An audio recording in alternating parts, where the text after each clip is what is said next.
You're welcome. So, having said that, we want to get started, and we're going to be starting with the national anthem of the Federal Republic of Nigeria.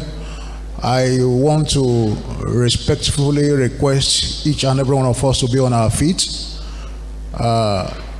in reverence of the country as we take the national anthem. And of course, immediately thereafter, before we sit, we're going to be taking the opening prayer, which is going to be the second stanza of the national anthem. We're going to recite that for as many of us that do know it. Media team, can we have the national anthem, please?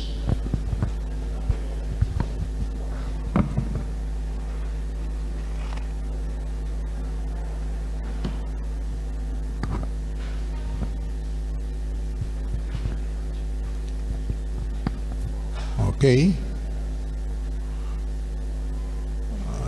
I guess we might have to kick off from here. I'm naturally on key F. So let's go. Arise, O compatriots, Nigeria's call obey, to serve our fatherland with love and strength and faith. The labor of our heroes past shall never be in vain. To serve with all our might, one nation bound in freedom, peace and unity. As we are still standing, we're going to be taking the opening prayer, which is going to be the second stanza of that same national anthem. If you know it, please just tag along with me. O God of creation, direct our noble path, guide our leaders right, help our youth the truth to know, in love and honesty to grow, and living just and true, great lofty heights attained, to build a nation where justice reign. Amen. Thank you so very much. You can put our hands together for ourselves as we get seated. Thank you so very much. You are welcome. Please be seated. We want to appreciate everyone that is here, particularly those that I'm going to call the early birds, those that arrive at this venue early, considering everything all around. I want to also appreciate every one of our speakers. Quite a number of them are already here. Some of the keynote speakers, some of the distinguished and invited guests. I also want to particularly mention our sponsors, because we might not have been able to do this much without their, what I might even call perennial support. All on, they are always there for us, and we appreciate them. They are platinum sponsor. And then USAID, Power Africa also, gold sponsor. We appreciate you so very much. John Vance, that's JV, silver sponsor. I want to say a big thank you. Jubilee Bros, they've been here with us for a while, and we want to appreciate you. And then our technical partners, IEEE Nigeria, thank you so very much. GFSGP, they are also giving us some very good support. We want to appreciate all of these organizations. Thank you so very much. Now, as we get started, because in a short while, I'm going to be inviting Dr. Oh, sorry, I think I'm missing out something. My own name is Engineer Adekunle Makinde, a fellow of the Nigerian Society of Engineers. Of course, also a fellow of the Nigerian Institute of Electrical and Electronic Engineers, which has just been chartered. I happen to have been privileged to serve at the very top there as the national chairman. Of course, I'm also the co-chairman of this particular forum. Very shortly, I'm going to be inviting forward there the chairman of the forum himself, Dr. Daniel Adewi, is going to give us the welcome message. And of course, immediately thereafter, we're going to start with the very first session. And before we do that, there is an impact video that we want to, have a look at, detailing what has been happening, what we've been doing, how we've gotten here, and of course, what are the projections for the very future. I want to believe the video is ready, team.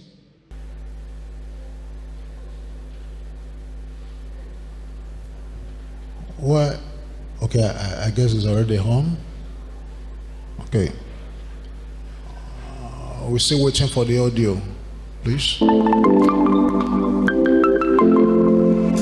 I'd like to say it's my pleasure to welcome over 50 participants from all over the world and about 30 expert speakers.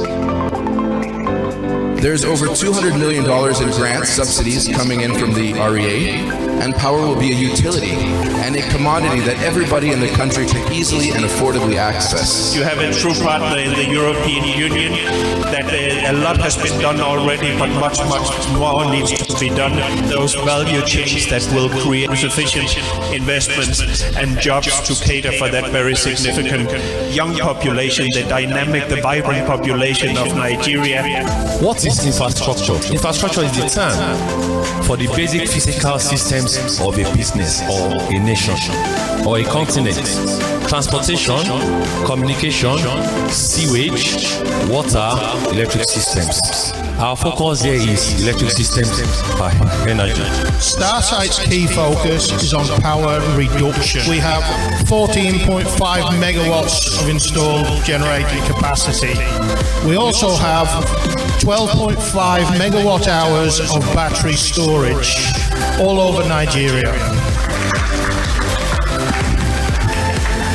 Would like to formally declare open the 2019 Energy Innovation Exhibition.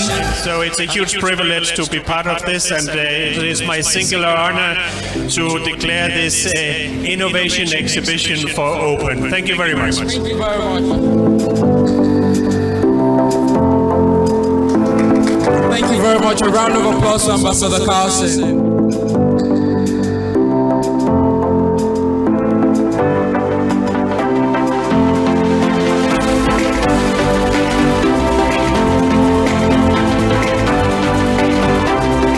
Energy is a renewable energy company based in Abuja. We provide clean energy services and solutions, and our mission is to accelerate the adoption of clean and energy efficient technologies across households and communities. We are saying that the future is going to be much more electric, more digitized, more decarbonized, and more decentralized. And by next year, we are going to have 20 times more connected products than connected people across the world. Gas is cleaner. So in the class of fossil fuels, gas sits at the top. The cleanest fossil fuel, it's also what we think brings what I sort of call the gas factor. IFC is looking at ways of getting the public sector also involved in this space by providing solar into primary health centers so that they can last a long time, by providing maintenance after the installations. Nigeria market is a very big market and the potentials are enormous. But most of the players here will agree with you that the solar industry, the renewable energy industry in Nigeria hasn't really taken off, as it should. There's a need for support. There's a need for incentive. There's a need for subsidy by the government. Of course, I completely agree with that. For those of us who are Nigerians, we all know that there is a serious metering gap in this country. To give you the figures, we need about 5 million meters to meter everybody. We're hoping that this session will be very interactive. So I encourage you to please listen carefully. Basically, JICA traditionally execute, I just mentioned the offshore development assistance, that is a government-to-government assistance. So we have grant and ODA loan, sovereign loan, and also technical assistance in collaboration with the government of Nigeria here. Power Africa is a program that was launched in 2013 by the US government to essentially support Africa to improve its power sector through market-driven interventions. ACB group of companies contributed to, when we talk of decarbonization, to the transition of clean energy in Africa. Our company is one of the first to build a renewable energy center where we have a training academy. The entire idea of Electrify is to try to unlock some of these projects to provide ad hoc funding that we do structure commercially and with the aim actually to attract other more commercial investors. In order for us to solve the problem, we have to make the projects bankable. One of the things that we should be focused on is ensuring that our projects are viable, they are profitable. But it's really important at the early stage, because when you're bootstrapping and it's a lot of your own sweat and equity for the entrepreneurs, a lot of the concessional financing, the one stage that you don't have to worry about crowding out private capital, is really at that very early stage. Our main objective is to enable and foster investments in the renewable energy and energy efficiency sectors. One of the segments on which we focus is off-grid solar mini-grids. Jinko Solar is one of the leading tier 1 PV manufacturer that invests heavily in R&D. A resilient strategy is a strategy that says, how does Lagos survive, adapt and grow from shocks and stresses? Lastly, I'd like to thank NI2NF for the opportunity and the honor to chair this session. I am mind blown by the ideas I've seen. It shows how, as youth in Africa, we have ideas, and all we need is exposure and competitions like this to provide us seed funding. It's just so humbling to realize how much level of innovation our young stars are deploying across the continent to address some of our most profound challenges. The future of the youth we're talking about begins today, and I'm sure we've seen that celebrated through some of these amazing project ideas that we are now looking to invest in to scale it upwards.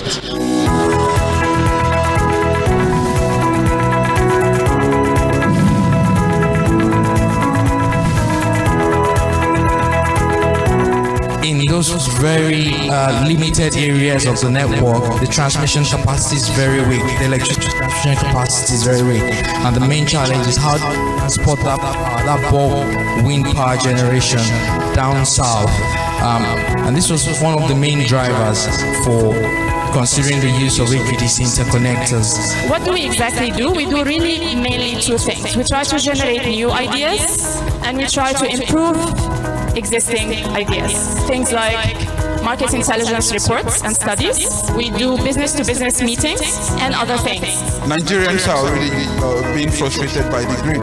So if you're coming up with a solution, at least you have to make it to be reliable as much as possible in order to help solve the deficit in the sector. 19 Nigeria Energy Forum. The unveiling. Thank you very much, and welcome to everyone to the 2022 Nigeria Energy Forum. A big welcome, and I think we've seen what the day looks like in 10 minutes. So you're in for, I think, one of the most exciting sessions today, and I think I wouldn't go through the agenda now. Just a bit of health and safety protocol before we get into the keynote session. So the main entrances are right from the middle through which we came. We've got exit doors on the side. There are also the restrooms at the back. We've got, obviously, COVID secure protocols around in our bags. We've got all of the face masks, your sanitizer, so please do use them as required. And please keep your belongings nearby each other. And if you see something, please say something, and our teams will be very much on ground to help fix that. So on behalf of the organizing committee of the 7th Nigeria Energy Forum, Oluwole Daniel Ado is my name, serving as the conference chair for this year Nigeria Energy Forum. So the 7th Nigeria Energy Forum, right from 2016 till date, it's a great delight to welcome over 200 participants and 30 expert speakers in person and virtually who are joining us from all over the world to the foremost conference and workshops on sustainable energy development in Nigeria.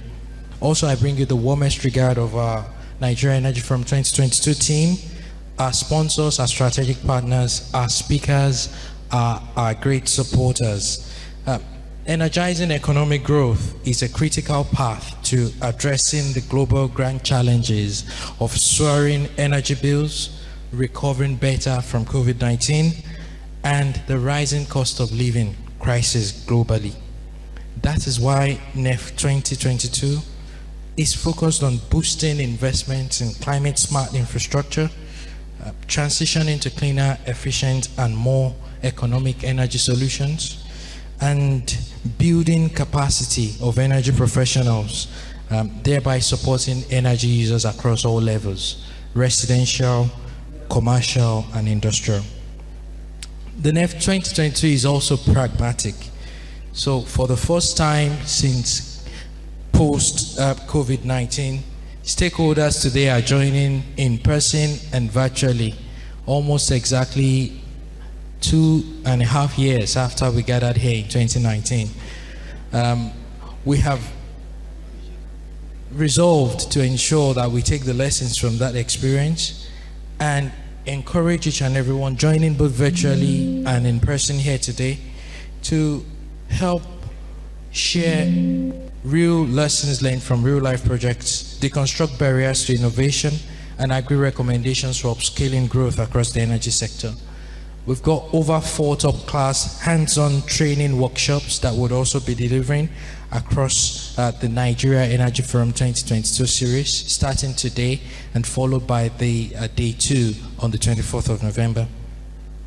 Also, we have a strong commitment to supporting our young energy innovators across Africa, and we will be again using the Africa Energy Innovation Competition to do that across the Nigeria Energy Forum 2022 series.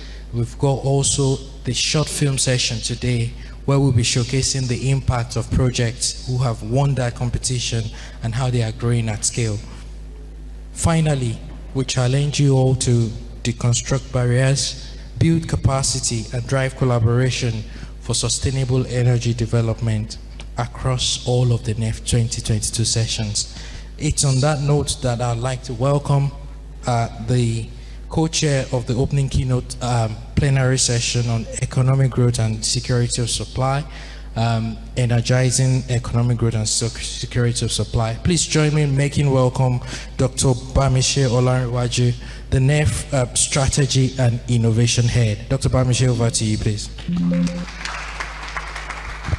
Thank you very much, Dr. Daniel. And once again, you're welcome, everyone, and good morning. Yes, so I'll go right into the session. Now, the session is the open plenary on energizing economic growth and sustainability.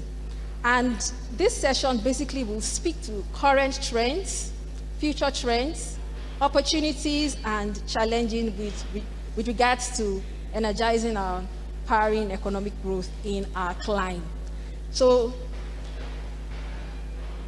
I will start by inviting to the podium our distinguished guests who will be giving their keynote addresses to start off this session. So without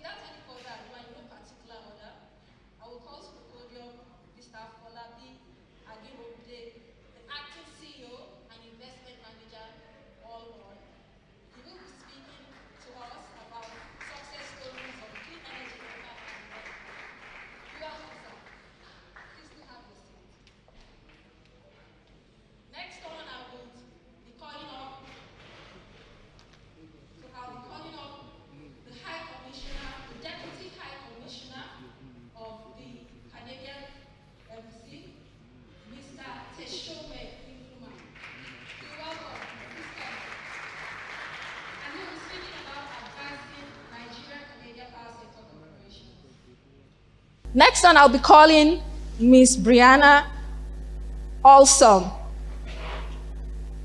Please come up. She's the acting political and economic chief, United States Embassy, Nigeria.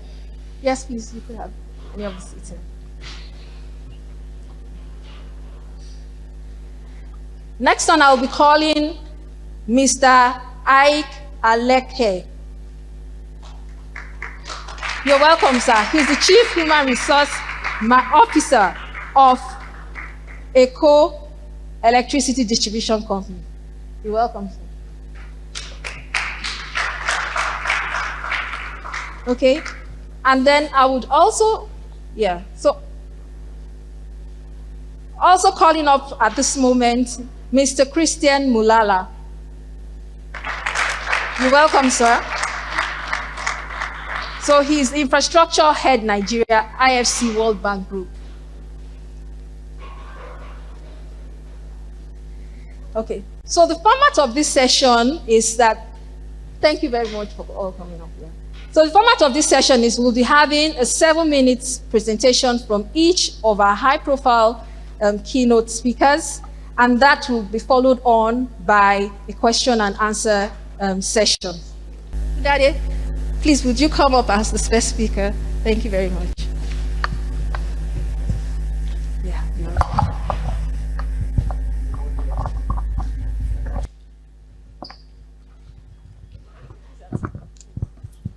Good morning, everybody. Great to see fantastic people here.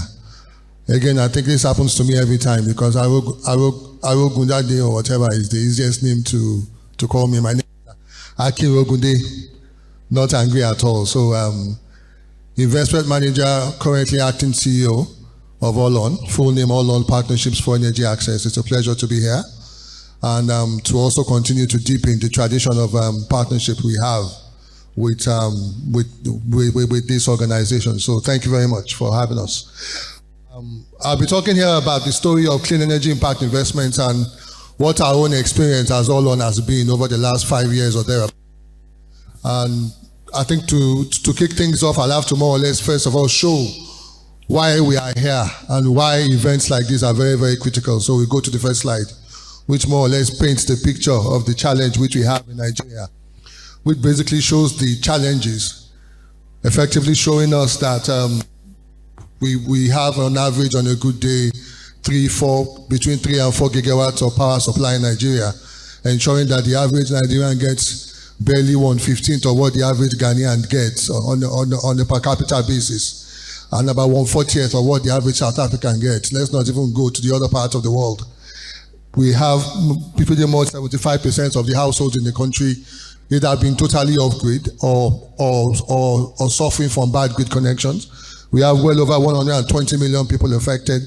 We have well over 20 million generators in this country, from your small I better pass my neighbor generators to the larger gens, which Jubilee and some of the other bigger companies in this space retail. Of course, these are challenges which also give us opportunities to invest anything between 15 to 20 billion dollars on an immediate medium-term basis in this space. The opportunity for as much as 10 million solar home systems deployment in this space.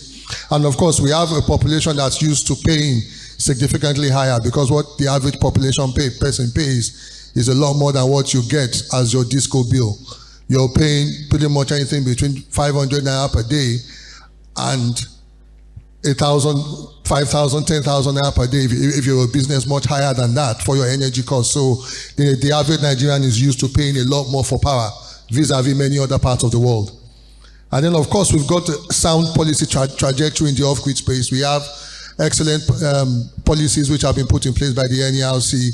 We have the REA doing fantastic work. We have a lot of the development partners in doing good work in Nigeria, the GIZ, the World Bank, of course, Power Africa, lots of fantastic work being done in this space. And then I move on to the work that we are doing as Allon, and this basically is a snapshot because I don't want to run through everything. Can someone please let me know how many minutes I have left, because I can talk forever sometimes. Basically, we have about 33 pilot projects funded, well over 50 deals from everything from $50,000 to $3 million. If you put some of the fund investments, well over $10 million, some of these tickets we've written over the years. 3 follow-on finances of companies which basically had small tickets from $50,000 doing as much as 10x to 40x of the initial funding we've given them. Well over 37, because I think we just closed another deal again this morning. Well over 37 Nigerian owned and managed off-grid energy companies that we have directly invested in. And well over 100 companies in this space that we've provided non-financial support to via the great work being done by the All On Hub. And of course, we've seen also facilitated and be part of the growth in the off-grid business model finance in this space. When I joined this space about 3 years ago, 3.5 years ago, I think I'm becoming pretty old here now. I found out that they were basically, you are either a solar home system company or you are a mini grid company. Right now, we've got a lot more models in the space. You've got battery as a service, you've got centralized cooling, you've got decentralized cooling, solar freezers, solar fridges, what have you. So there's a lot more happening in the space right now. You've got very, very creative, productive use installation models being integrated into mini grids, into solar energy systems, into C&I processes, all sorts of models and combinations which are coming into being. You've got fintech companies like InfiBranches, which we invested $2 million in sometime last year, Q3 last year, which are blending fintech finance with what you have in the off-grid space. So we see a lot of interconnections. We've facilitated a lot of things. And of course, something else which is not mentioned there is also the well over $30 million in additional financing we've done, either via working with entities like the BEV, EDFI, the African Development Bank, KfW, to facilitate a lot more investment in funds, in companies, debt, equity, and what have you in this space, punching well above our weight. And of course, this shows the breadth of the investment and where the impact is being made, because at the end of the day, if you're not turning lights on, if you're not affecting lives in this country, this is why we do what we do. So pretty much across the country, 13 mini grid sites. I'm always proud to say that we are, by virtue of number of investees, the largest private investor in the mini grid space in Nigeria. We're well over companies that we've committed to right now, and about 13 mini grid sites that we directly invested in. If you look at those that we have interest in by virtue of being a shareholder in these companies, we're much more than that. And of course, despite all of the things that have done well, despite the positive performance we've had, we continue to have all these challenges in the space. I sit on board meetings pretty much every week, because when you have well over 45 companies on your portfolio, you're either putting out fires or helping companies or doing things. Pretty much every 2 weeks or thereabout, board calls, board meetings, and we see the access to Forex is really, really affecting companies. We see the security challenges in some parts of the country, where getting to your mini grid site, for example, where delivering your products is a challenge, where you're operating only 3 or 4 days of the week in some parts, and people have to actually, from Sunday, they have to sit in their factories and work, knowing that they cannot work out on Mondays with the risks. For example, if you have an emergency, managing that. From the fact that many parts of the supply chain have not recovered from the effects of the COVID-19 pandemic. Products are taking longer, orders are getting longer to get filled. From the drop in the value of the Naira and the challenge that has also given to many of the companies in this space who have USD obligations, meaning that you have to get a lot more Naira to meet your USD payment obligations and what have you. Even as workable local currency financing solutions continue to be few and far between.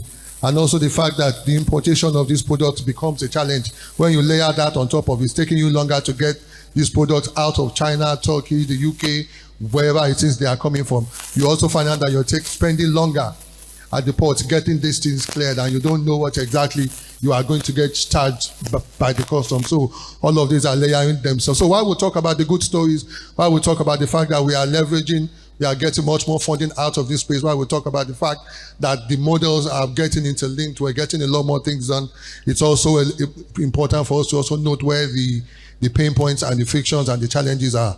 So this more or less has been our experience. I'm sure a lot of the investors also in this space have seen this. A lot of the operators in this space have also seen this. And I would love to wait, but one of my investees needs me very, very urgently. So I'll stay for as long as I can, and then I need to go and solve a problem as soon as I can also. Thank you. Pleasure being here. Thank you very much for having me. Thank you very much, Mr. Ogunlade. Next on, I will invite to the podium Mr. Teshome. I hope I got it right. Yeah, Teshome Nkrumah. Thank you. Good morning and thank you very much. I too stand on executive protocol. My name is Teshome Nkrumah. I am the Deputy High Commissioner of Ghana to Nigeria. No, I'm the Deputy High Commissioner of Canada to Nigeria. I just said that to make sure that we're all awake. I am delighted to join you this morning at the 7th Energy Forum, Nigeria Energy Forum, to discuss power cooperation between Canada and Nigeria. I bring greetings from His Excellency James Christophe, the High Commissioner of Canada to Nigeria, who unfortunately is not able to join us today. I do have some prepared remarks. Nigeria is one of our most important economic partners in Canada. In Africa. It is by far our largest trading partner in the whole of sub-Saharan Africa. And is the largest source of foreign direct investment from the region into Canada. But our partnership with Nigeria goes far beyond trade and into commitments into democratic governance and to the multilateral system. Examples of which that are relevant today to today's agenda is our commitment to the Paris Agreement, and which is for climate change mitigation, adoption, and finance, as well as our commitment to the Sustainable Development Goals, and in particular SDG 7 on support for affordable and clean energy. Today we're talking about bilateral cooperation in the power sector. However, to achieve power sector transformation, it is necessary to first create an enabling environment where economic incentives are aligned with goals. And our goals need to reflect broader commitments beyond simply electrification, such as on climate change, such as on addressing major unemployment challenges, as well as on economic development. It takes this kind of sustained, collaborative, and broad-based effort for us to build a cleaner, greener future that improves lives and livelihoods.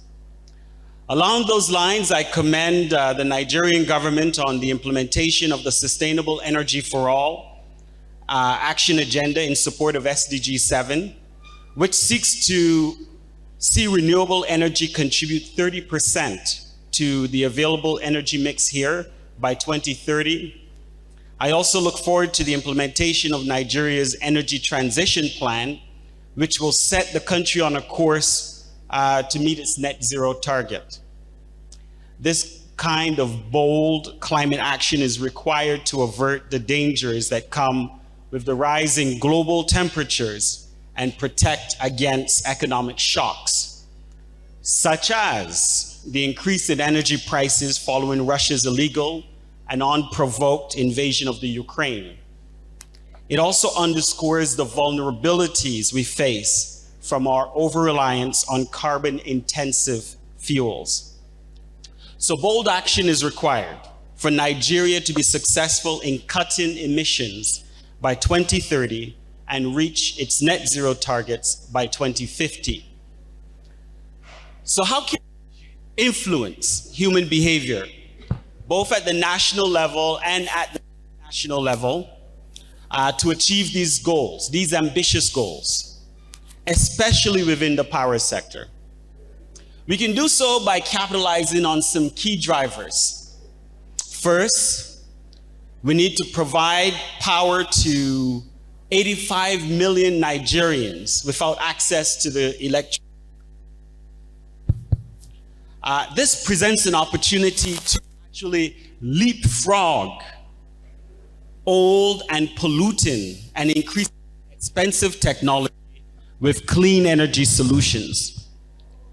Second, the rising cost of diesel and eventually gasoline, once the fuel subsidies are eventually lifted, are making renewable energies much more competitive. And finally, the ability to deploy renewable energy solutions quickly and flexibly, such as in isolated and interconnected mini-grids or captive solar power solutions for commercial and industrial customers, means faster deployment of electricity to unserved and underserved communities. However, I'd say real transformation in the power sector will require a better alignment of economic incentives. And one such measure that Canada has adopted and developing countries like Nigeria should adopt is putting a price on pollution, putting a price on carbon. These either through direct taxation or emissions trading. Another option is also the reform of fossil fuel subsidies, which have a distortive effect and do not reflect the true costs of electricity. These are features of a fully liberalized electricity market, which allows for cost-reflective end consumer tariffs that take into account the price of pollution and carbon. The UNFC, the Clean Development Mechanism of the United Nations Framework Convention on Climate Change, established by the Kyoto Protocols, provides a framework for emissions trading. Through this CDM, it is possible to finance emission reduction projects, electricity projects, a variety of projects in developing countries through access to certified credits that can be traded to industrialized countries and industry to meet emissions reduction targets. Canada too, as I mentioned earlier, we see the urgency and the existential threat posed by climate change. And like Nigeria, climate action is a priority for our government. So Canada is introducing domestically a clean electricity standard to achieve a net zero electricity grid by 2035. On the global level, Canada's international climate finance commitment to the amount of $5.3 billion between 2021 and 2026 focuses on clean energy transition and supporting developing countries to phase out coal, deploy nature-based solutions that support biodiversity, as well as climate-smart agriculture and food systems, as well as reinforcing climate governance. I think Canada has been consistent in leveraging its knowledge, technology, and financing here in Nigeria when it comes to clean energy. And over the years, we have been active in providing support for climate change adaptation and mitigation in the country. Some of our focus initiatives include the Clean Energy Lighting in Nigeria program, the Clean Technology Fund, as well as the Building Nigeria's Response to Climate Change program. These are all initiatives that Canada partners with Nigeria in the past and today to improve electrification in the country. Through Environment and Climate Change Canada, our government is also working towards providing bilateral financing to support cooperation on clean technology with Nigeria and other countries in the region. This program aims to help developing countries identify and address barriers and constraints to the deployment of innovative technologies for effective climate mitigation. On the commercial front, some Canadian companies are already actively working in Nigeria, including M1 Energy Solutions, JCM Power, and Watt Renewables, because we believe that the private sector is an essential force for reaching our clean energy goals, and we are working actively to deepen our ties between Canadian and Nigerian power sector companies. We look forward to working with Nigeria on capacity building and welcome opportunities to cooperate on increasing the awareness of available climate technologies and strengthening collaboration among stakeholders in order to create the policy, regulatory, and training ecosystems that inspire and allow for the scale-up of much-needed clean technologies. We also welcome opportunities to leverage Canadian expertise here in strengthening the measurement of greenhouse gas emissions, which is instrumental to improving transparency and reliability of carbon pricing systems. Our countries can also work together on financing to increase green investments, and we can collaborate to increase generation capacity as well as power distribution. All in all, I know that there is so much potential to work together to drive carbon neutrality stemming from the adoption of clean electricity generation. And so as we continue today's very enriching program at the 7th Nigeria Energy Forum, I would like to assure you of Canada's continued commitment to cooperating with Nigeria on strengthening the power sector. Thank you.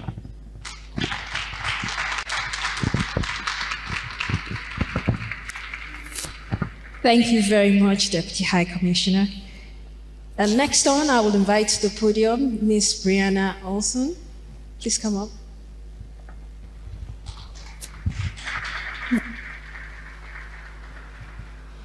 Good morning. Standing on existing protocols, my name is Brianna Olson. I'm the Acting Political Economic Chief for the U.S. Consulate here in Lagos. And on behalf of the U.S. government, I'm very pleased to speak with you here today, as many of our U.S. partner leaders meet with private sector and government representatives at the Africa Business Summit, discussing the need for energy and financing innovation this week. The importance of energizing the economy can never be overemphasized. Energy is needed to boost economic growth, improve livelihood, and promote sustainability. The U.S. government is committed to supporting national power sector reforms and achieving Nigeria's electrification goals. Already, Nigeria has demonstrated its leadership in supporting a climate-conscious global energy future, including as a founding partner country in the new Net Zero World Initiative. The United States looks forward to continuing to collaborate with other government counterparts, private sector partners, as well as civil society stakeholders to focus our collective efforts and resources on those lines of work in which we can achieve real, concrete gains in the near term. Coordinated by the U.S. Agency for International Development, more commonly known as USAID, Power Africa is a U.S. government-led partnership that brings together the collective resources of over 170 public and private partners to double access to electricity in sub-Saharan Africa. Power Africa's goal is to add more than 30,000 megawatts of new electricity generation capacity and connect 60 million new homes and businesses to power by 2030. The U.S. government-funded Power Africa Nigeria Power Sector Program works to increase energy access in Nigeria through 4 programmatic policies and priorities. We seek to increase private sector investment in power generation and transmission, facilitate off-grid connections to cleaner power supply, improve the enabling environment for private sector participation in the power sector, and improve and promote improved liquidity throughout the energy sector. Furthermore, we are committed to gender equity, social inclusion, and women's empowerment in the energy sector. Since the inception of the program, over 2.9 million new on and off-grid connections have been achieved. almost 1,100 megawatts of new generation capacity have reached financial close. And over 4,000 people have been trained in the technical energy field, of which over 1,500 are women. We have increased the grid evacuation capacity by almost 1,300 megawatts, and over $2.3 billion have been mobilized for energy projects through the US government's assistance. The US government, through Power Africa, provides technical assistance and financial transaction advisory support to counterparts across the Nigerian energy sector value chain to energize growth and sustainability. Working with various counterparts like the Rural Electrification Agency and others across the value chain, I will be sharing just a few of the US government initiatives in the energy sector, particularly in the off-grid segment in Nigeria. These initiatives cut across energizing the economy, healthcare, electrification, and unlocking access for business scale-up and finance. Here are a few examples of projects that we are supporting. First, energizing healthcare, that aims to increase healthcare electrification with sustainable energy solutions across Nigeria, with the potential to connect over 200 healthcare facilities to reliable electricity. We are collaborating across other US government projects too. For example, the USAID Integrated Health Program, IHP, that is working with about 60 coalition members dedicated to increasing electricity access at Nigerian healthcare facilities. We do not work alone. We are coordinating with other development partners as well, such as the World Bank, the Rural Electrification Agency on Healthcare, COVID Realignment, and other organizations to proactively solve energy access crises. We also support the Nigeria Electrification Program, known as NEP, a private sector-driven federal government of Nigeria initiative that seeks to bridge the energy access deficit by providing electricity to households, micro, small, medium enterprises, educational, and healthcare facilities. We have engaged with a wide variety of investors to educate them on the NEP investment opportunity, beginning with an initial outreach to over 150 investors to compile indicative investment terms. Additionally, we support the development of tools for investors and mini-grid developers to facilitate project development and support potential investors through roadshows, workshops, and roundtables. To date, through our support to the NEP, more than 250 mini-grids are in construction, over 60 sites have been commissioned, and more than 12,700 new mini-grid connections have been achieved. And lastly, 450,000 solar home systems have been deployed. We also support the Energizing Economies Initiative, also known as EEI, another federal government of Nigeria initiative. Implemented by the Rural Electrification Agency, REA, this initiative aims to support the rapid deployment of off-grid electricity solutions to micro, small, medium enterprises in economic clusters through private sector developers, and promote efficient, clean, safe, least cost, and sustainable power to catchment areas that have high growth impacts on the economy. We developed a full toolbox of templates, guides, and tools for REA's deployment of the EEI. The EEI Implementation Guide is one example of these resources, outlining the key activities, roles, and responsibilities of various stakeholders involved in successfully executing program management as well as site deployment. Further, we support capacity building by empowering off-grid clean energy companies to scale up through several technical assistance and training opportunities. We offer off-grid energy companies and individuals financial modeling training and increased financial fluency through financial modeling boot camps to help the off-grid companies navigate investment conversations with confidence and competency. We have an investor pitch competition in which shortlisted companies deliver their investment pitch to a panel of investor judges who are currently seeking new investment opportunities in Nigeria's off-grid sector. To date, in terms of the investor pitch competition's impact, around 54 investor conversations have been initiated, and about $2.8 billion in financial commitments from investor judges have been obtained by participating companies. In closing, these are just a few of the US government activities in energizing the economy and promoting energy security through the off-grid segment. On behalf of the US government, I commend the relentless efforts and contributions of the energy sector stakeholders, ensuring the light stays on. I look forward to more opportunities to learn about the tremendous work you all are doing, and I wish you well in this critically important forum. Thank you.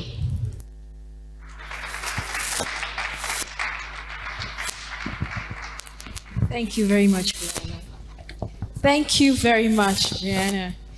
Now I'll call on our last but not the least speaker, Mr. Ike. Please come up. Thank you very much. Good morning. Excuse me. Good morning, distinguished ladies and gentlemen, captains of industry. I'm standing in for my MD CEO this morning, who is not here unavoidably. Actually, she's out of the country as I speak. And the topic I'm going to be speaking to, I'm sure, is going to be showcased shortly. But let me just quickly say that the remarkable thing about a workshop like this is that it is a platform for cross-fertilization of ideas and solutions by top-notch professionals here. And so the conversations will definitely be about learning from each other in order to create a pathway for sustainable economic growth and development in Nigeria. My father used to tell me when I was a kid that when the web of a spider unites, it can tie an elephant.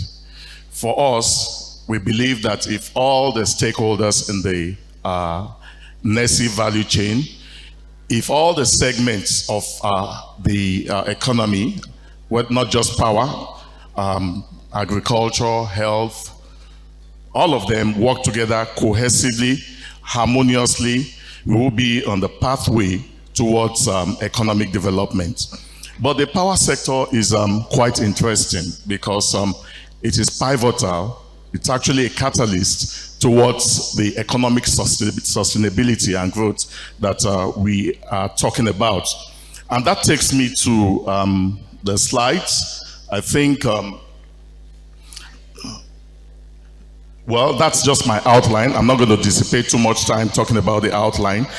When we saw the topic assigned to us, which is quite an interesting topic, powering customer-centric electricity distribution, the first thing that came to my mind personally was I was asking myself if the organizers peeped into the vision, mission statement of EcoDisco and indeed our core values. And if you look at the slide, it says it all. Our vision statement in EcoDisco is to be the leading and customer-centric power utility company in Africa and the preferred choice of stakeholders.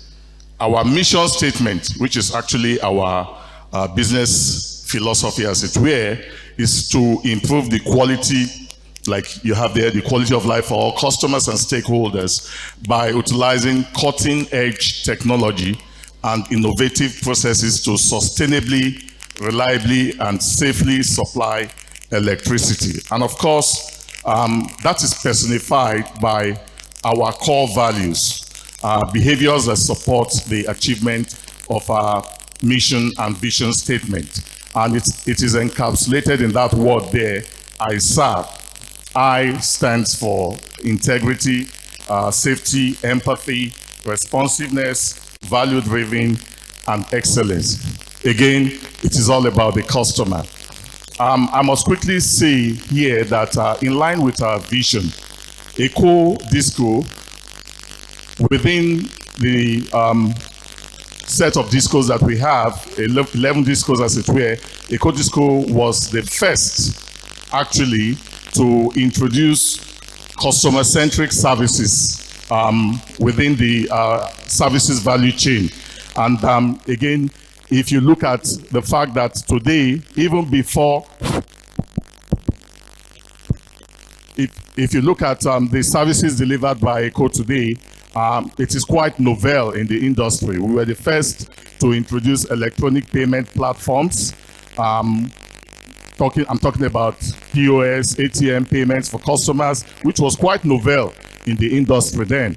We were the first also to make it convenient for the customer to lodge complaints. In other words, we have 24/7 outsourced call centers where customer can lodge complaints and also monitor and get feedback on their complaints.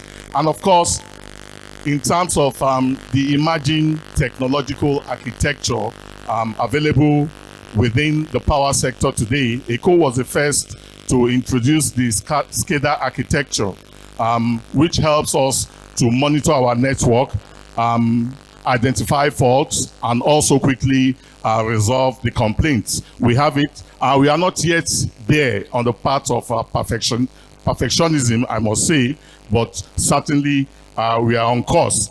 And of course, we have so many other platforms. We have our automated meter infrastructure also in place. We are also committed to making smart meters available. As I speak to you today, about 52% of our customers are metered. We are not yet there, make no mistake about it, but surely we are on the pathway, because honestly, the right part, the actual authentic billing to customer is that one that actually measures the consumption of the customer and bills them accordingly. Okay, for us in ECO, we are committed to making sure that all our customers are 100% metered. As of today, as I speak, 52% of our customers are metered, and 62% of our DTs are also metered. Okay, I'm not going to again dissipate too much time talking about this. This is basically what the electricity distribution business is all about. You cannot talk about customer-centric services if you don't mention metering, if you don't talk about billing, if you don't talk about collections, of course, if you don't talk about ATC&C losses. ATC&C losses actually determines the performance of any disco. It is the difference, as it were, like we know, between the power that is procured by the disco and the actual revenue that the disco collects. And so if you look at this, again, these are the expectations of our stakeholders, and we have to also contend with multiple stakeholders within the sector. We have to contend with investors. We have loans. That one thing about the power sector is that it is capital intensive, and so we have an obligation to deliver returns on our investment and also service our loans. Again, we have the government who have a duty to ensure that there is power for all and also stimulate investment opportunities in the sector. Of course, we have the regulators here, we have suppliers, we have the employee, we have a duty also to make sure that we have in place top-notch talents to help us deliver on the vision and mission statement that I just talked about. Okay, I don't want to spend too much time talking about the challenges in the power sector, particularly for the discos. But you can see clearly there. It says it all. There are a lot of challenges that we have in the disco value chain today, and it includes but not limited to poor generation levels. I'm sure we know, if you look at the value chain, the NESI value chain, I think there was a slide there that showcases that. You will see that there are 5 segments. Most of the time, we are like the iceberg, if you like. You see the iceberg, you know, and you see, because we deliver power to the end user. But actually, there's actually a value chain. If you look at the grid system as it is today, most of the time we talk about generation, we talk about transmission, we talk about the discos. Yes, the generating companies are there to produce the power. The transmission system is there to ensure that the power is wheeled and delivered to the disco. And of course, we have the discos that deliver. But of course, for us, we actually have 5 segments. The first one is actually the sources of generation, which is gas, hydropower, you know, and the like. But the reality is that we are facing a gas shortage situation within the NESE value chain today, and that is quite a big challenge. And of course, we also have an obligation ultimately to deliver power efficiently and effectively to our valued customers.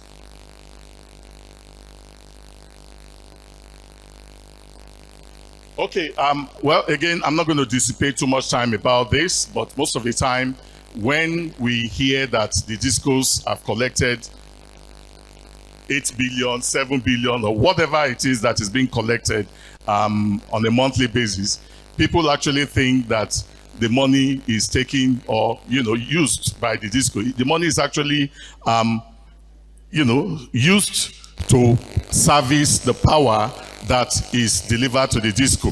And if you look at it there, we all know today that there is a CBN escrow account. You know, the payment is made.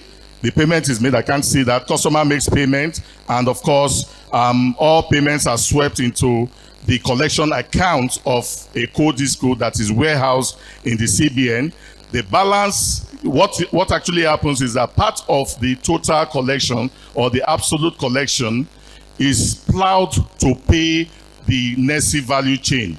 In other words, what normally happens most of the time, because the minimum remittance order in the sector today, we have an obligation to pay 100% our embed bill. That is for the power that we procure. We also have an obligation to pay 100% for our MO bill. Juxtapose that with the fact that ATC&C losses is a huge challenge. So the reality of the matter is that there's a difference between what the discos actually collect and what actually gets to the end users. A lot of them is lost within the value chain by what we call ATC&C losses, average technical, commercial, and collection losses. Of course, we all know what that means. Dissipation of energy within the transmission, distribution lines, and all that due to outages can cause technical losses. And of course, things like energy theft, illegal connection, meter bypass, and all that is a major causative factor for some of the ATC&C losses. And so it's a big challenge, because what normally happens is that the money that the discos actually collect is not commensurate with the amount of energy that they purchase from the NESE value chain. And so what is happening today is that we have to depend actually even on the CBN facility to be able to take care of our OPEX obligation. Most people don't know this, but that is actually the reality that we have in the sector today. I'm going to talk a little bit about emerging customer touch points and ongoing EKDP interventions. Whether we like it or not, if you look at the papers today, the government just enacted a new legislation, the electricity bill, you know, focusing on new technological specification for all of us within the value chain, focusing on a new regulatory framework, and also focusing on enhancing the competitive landscape. And so, for us in EcoDisco, we understand our obligation to our customers. We understand that it is a shape-in or shape-out situation. We understand that it is a sink or swim situation for us, but in line with our vision, we will continue to stay committed to delivering customer-centric services. If you look at all this, it says it all about what we do. Every year, we commit huge investments to rehabilitation and maintenance of our network augmentation. A lot of progress has been made by us in terms of IT driven initiatives, SCADA, GIS, metering of our customers, AMI, AMR, and the like. And again, like I said, we are not yet there in terms of perfectionism, but certainly we are focused towards making sure that we continue to be the leader among all the discos. Of course, we have a lot of payment channels that makes it easier and simple for our customers to make their payment. And of course, a lot of customer care offices, our customer care offices have been given a facelift. We will continue to focus on continuous customer engagement. On a monthly basis, we hold town hall meetings with our customers in order to elicit feedback from them, also update them on some of the new initiatives and solutions that EcoDisco is implementing to enhance customer-centric services. And of course, it's also an opportunity to again elicit their feedback.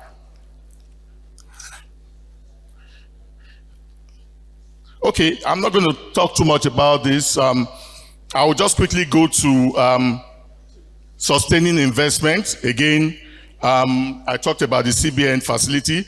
The good thing about the government is that the government has been doing a lot in terms of stimulating investment opportunities in the sector.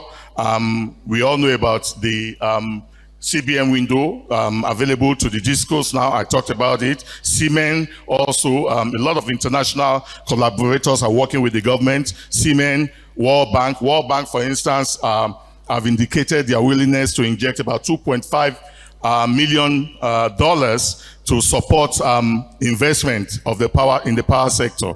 Of course, I talked about the fact that the MDA debt is still a big challenge for us. EcoDisco, as I speak to you today, the MDAs are indebted to EcoDisco to the tune of about 38 billion.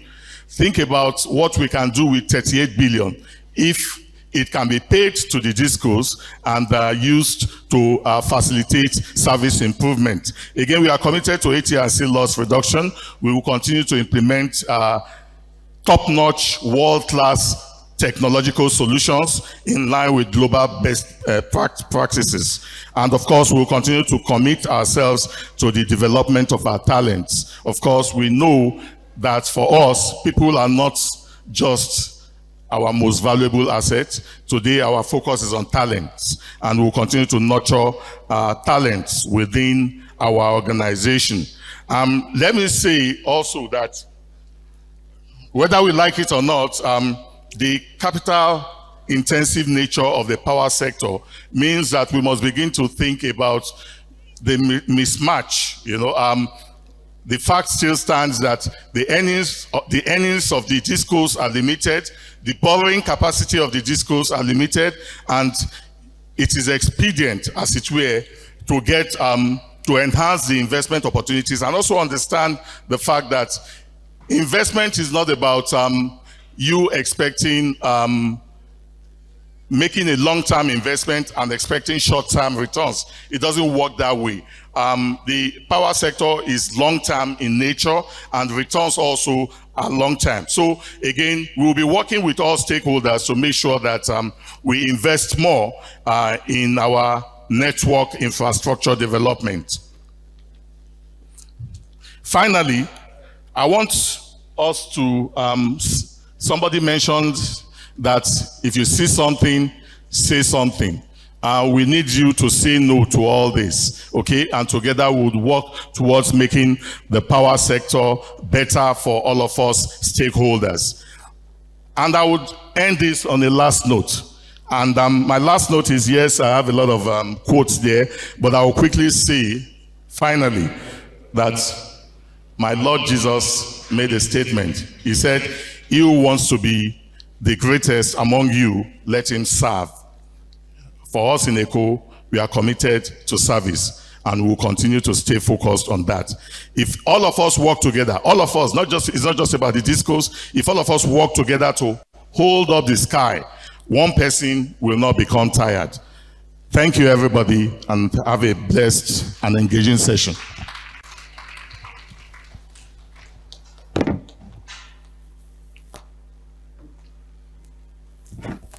Thank you very much, Mr. Ike Alehi. Yeah, I think right now we'll go into the question and answer session. We have listened to, very insightful talks, notes, addresses from our high-profile keynote speakers, and we would head right into this Q&A session. I would like to... Okay.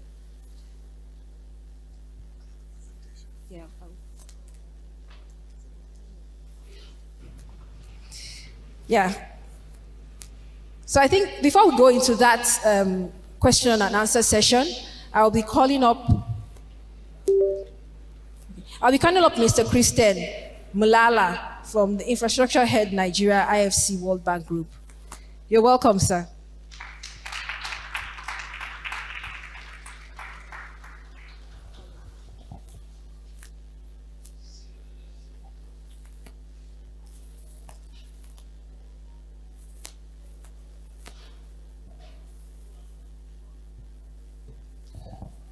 Hello, everybody. My name is Christian Mula. I'm with International Finance Corporation. We are part of the World Bank Group. I think we are overrun on time, so I'm going to try and stick to my 7 minutes here. My presentation is going to be slightly different. Even though the headline talks about finance for climate smart infrastructure, I think the focus should be more on the smaller print.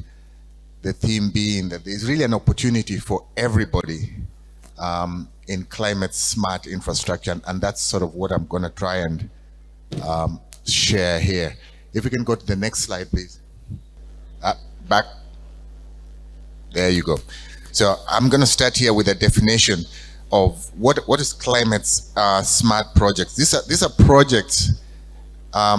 Okay, first there are projects, and what are projects? Are things that support development.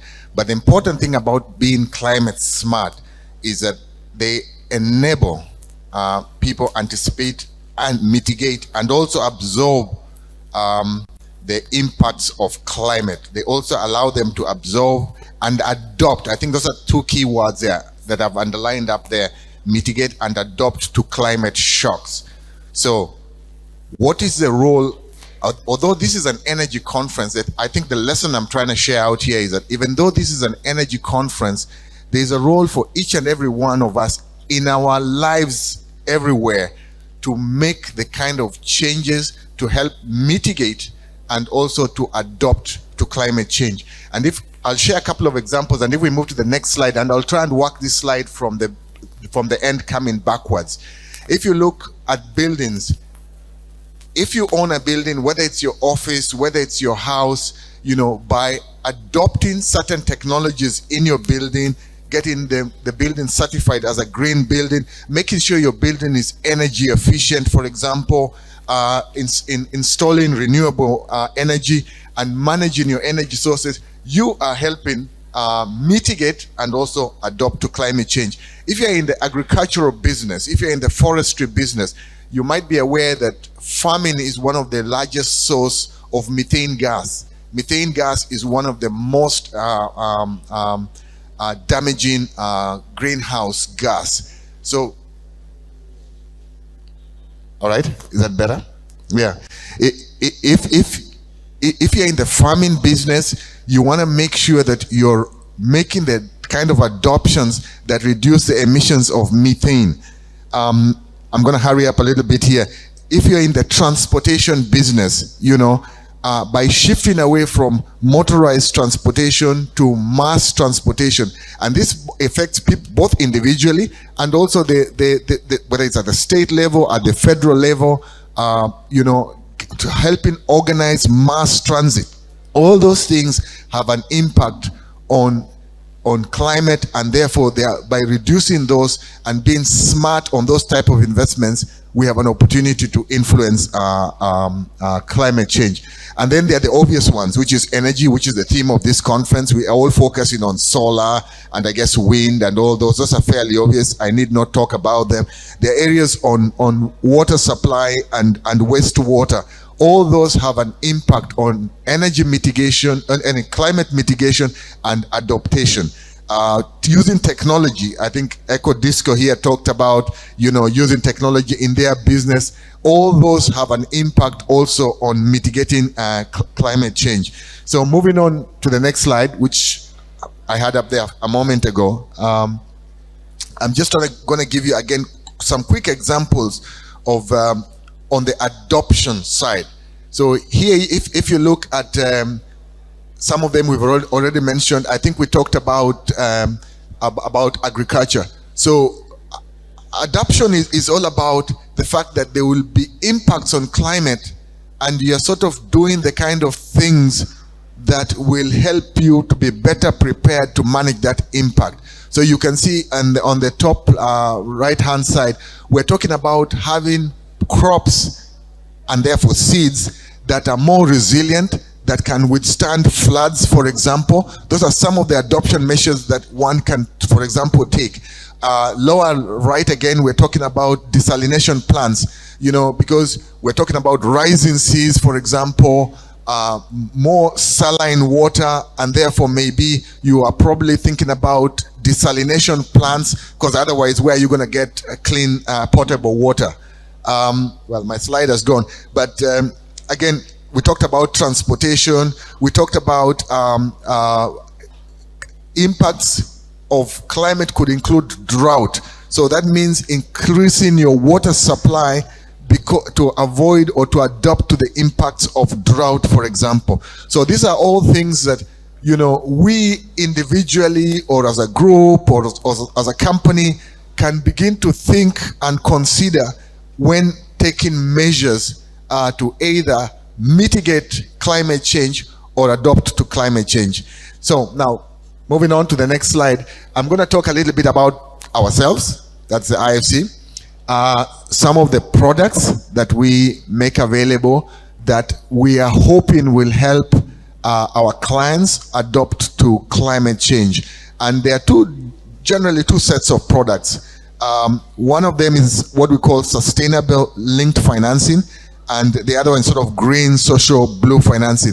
Sustainable linked financing is a type of financing whereby you would provide, let's say, a loan facility to a client, and that facility, the interest rate, which is the cost of money, the interest rate on that facility would be linked to him meeting certain commitments. Okay?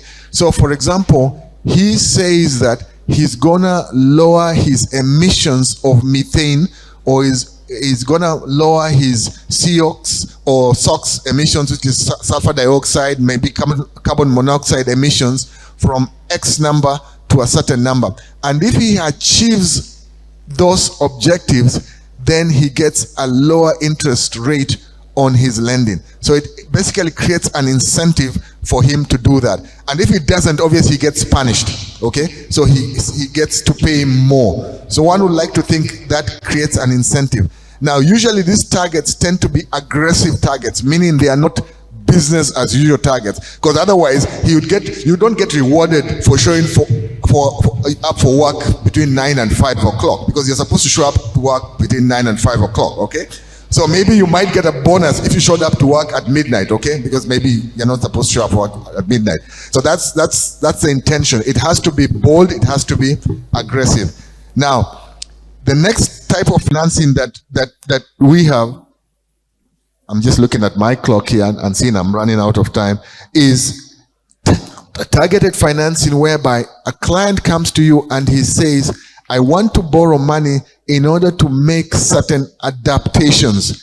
And so the financing itself is already targeted. It's the use of funds is already targeted. So for example, if he runs a factory and he has got emissions coming out of his stack, his chimney, and he says he wants to install equipment into that to reduce the emissions or SOx emissions, to carbon dioxide emissions. It's going to put in scrubbers and all that sort of thing to take out those emissions.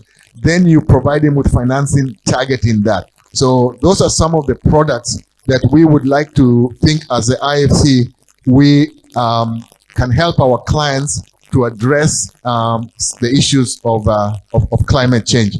I'm looking at my watch. I know I don't have too much time, but what I'm going to try and do is just talk through one example. If you just go, let's go to the slide after that. It talks about adaptation. The next one, yeah, excellent. So what I'm just going to use this as an example, and you can read through the whole text. But this is for a road construction project, and what we were trying to do with this client was to adapt to climate change, meaning that, for example, he was going to put in certain drains. If you look at the solution, he was going to design certain drainage in order to manage flooding, but in anticipation of the climate change, meaning that what was previously a 1 in a 100-year event was probably going to become a 1 in 25-year event. Okay, so that means that those heavy rains that you get once in 100 years are probably going to be coming 4 times in 100 years, meaning once in 25 years.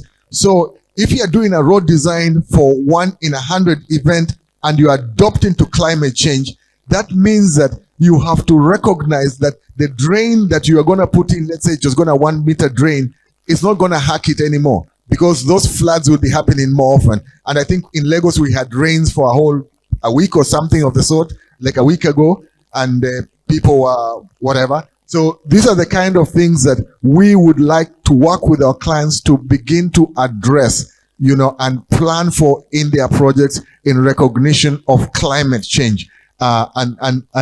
And I think it's essential that, especially for a city like Lagos, which is first of all a coastal city, and we always talk about rising sea levels, and not only that, it's also a city built, around a lagoon, so there are islands and whatever. I think you're aware of islands in the Pacific which have actually been flooded. I mean, people cannot live there anymore. They have to go elsewhere because the sea has basically covered the island. And those are the adaptation measures that we would like to work with our clients, and we're working with our clients to address. I'll stop there.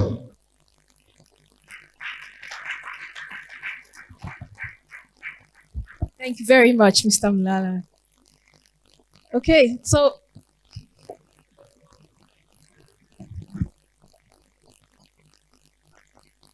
yes, we'll be heading into a very brief question and answer session.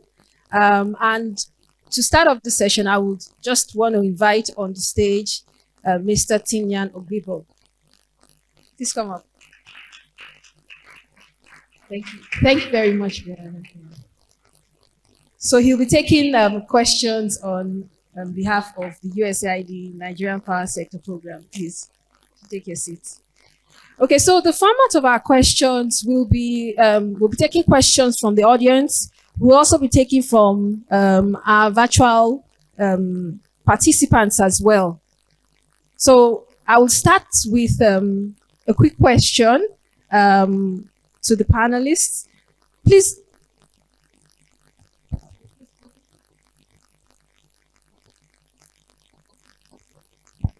Please, do we have the mic set up for questions from the audience? Okay. So I would just start with a quick question to our keynote speakers, and then we will take on questions from the audience and take questions from those also joining us online. Now, so I think my first question will be to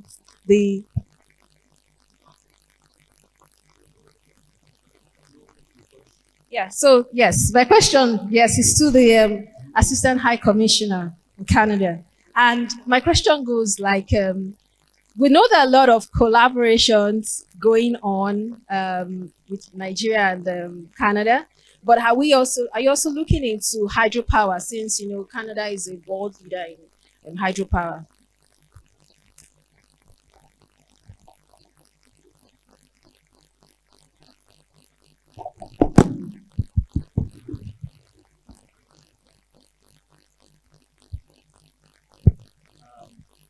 Can you hear me? Yeah. Yes. Thank you very much for the question. So I guess there's a short answer and there's a longer answer. I'll give you the short answer first. So specifically, I think in renewable energy projects here, a lot of our focus has really been on solar. In terms of a little bit of a longer question, one of the things we do is we respond to the needs of our development partners. So if there are hydroelectric projects here that sort of meet requirements, and the folks would be very interested in looking at the feasibility of that. We do not do direct infrastructure finance on a bilateral basis. However, through our multilateral funding to development institutions, pool funding to the World Bank, to an IFC, et cetera, when there are major infrastructure projects like hydro projects, that's how we would support those. Okay, thank you very much for that. My next question will be to you, Mr. Timya. Yeah, and my question goes like, now we've seen quite a bit of work that the U.S. consulate, Nigerian power sector also is doing in terms of USAID. And one of the things that I just want to find out is, how do you address this challenge of logistics in terms of supplies for solar equipment with regards to mini grid developers? Because that's a huge challenge right about now. Okay, thank you very much. So that's a challenge that is pretty difficult to solve in the reality of things. The prevailing macroeconomic situation in the country makes it difficult to have an improved supply chain for bringing in goods for solar, whether for mini grids or for SHS. However, one of the things that the Nigeria Power Sector Program under Power Africa has done is we've worked with other stakeholders within the sector. We developed alongside with ASTA, the importation guide as an example, to help mini grid developers or operators in the solar space to better understand what the bottlenecks are and how to approach these bottlenecks to be able to improve their logistics and supply chain for their products. Beyond that, we have also we've gone beyond providing technical support to just the solar developers. We've now even started identifying who are those key players in the last mile. We've worked with INFI branches that Allon also supported. Recently, we had discussions with a group called BOP Inc. that we're also looking to see how we can support them in innovative digital payment solutions that can help with last mile distribution as well. So those are the efforts that Power Africa is actually making to support this space. Thank you. Thank you very much. I think we would like to take questions from the audience at this point. Okay, thank you very much, sir. Engineer, please, can you come forward to the podium? To the edge of the podium, there's a speaker set up. On my left-hand side, please. I need support in two ways. I have serious issues with metering and billing and compliance. So I am open for support. That is one. I am now doing something that is called productive use of electricity, because we provide electricity to these people in all these villages, and we find out that we are not able to recover costs just by selling electricity to them alone.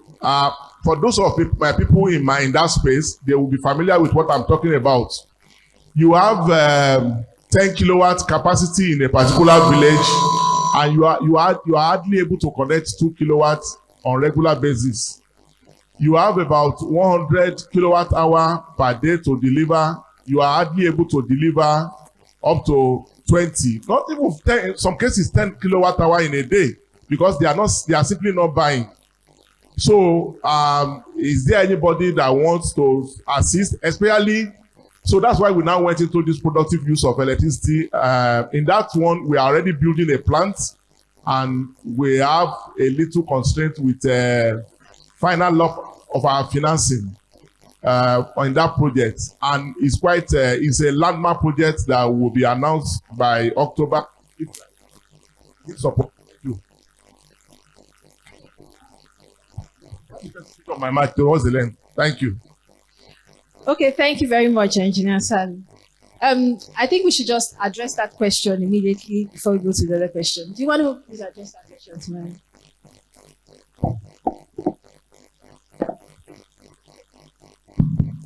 Let me attempt to address the question with the efforts that the Nigeria Power Sector Program is making in line with what you requested. So regarding productive use of energy, interestingly, we have a training of trainers that we're about to facilitate in collaboration with the Rural Electrification Agency that takes place next week Friday, actually. So the intention of that training of trainer is geared towards rural women to be able to stimulate productive use equipment within the rural areas where mini grids already exist. So we want that as a means, we want that platform to be a means where these women can constantly train themselves and continue to use this equipment, and in turn subscribe to your mini grids, for example, and then improve connection to the grid. Then regarding your first point, sorry, can you? The metering and billing. Okay. One of the things we've recently done is we've carried out a facilitation of a training for metering experts under the various discos, where we wanted them to understand ways in which metering systems can be distributed better.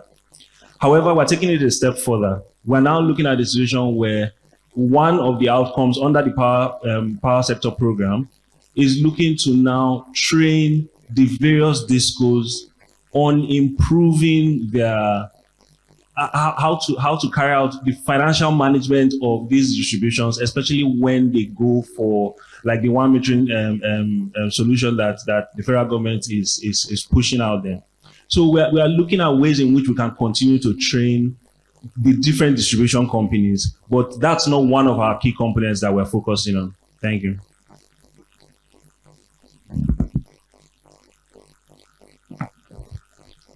Yeah, thank you. Yes, please. Yes, you can go to the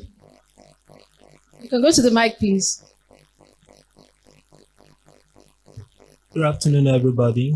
So my name is Patrick Ezenachi.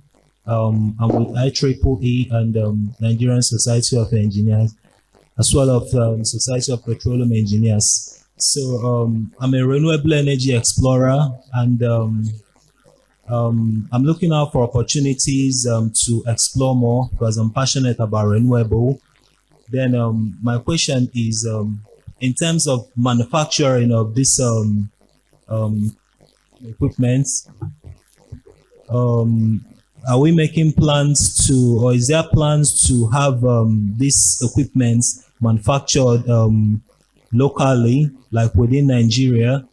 And also in terms of health and safety of individuals installing, is there plans to design this system so that it will be safer to use, like the size of the panel and also the battery?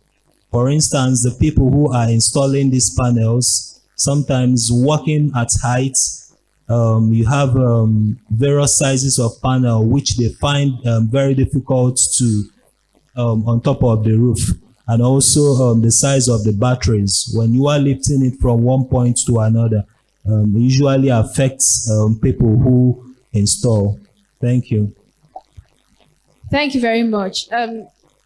Next question, please. Sir, please can you go to the podium?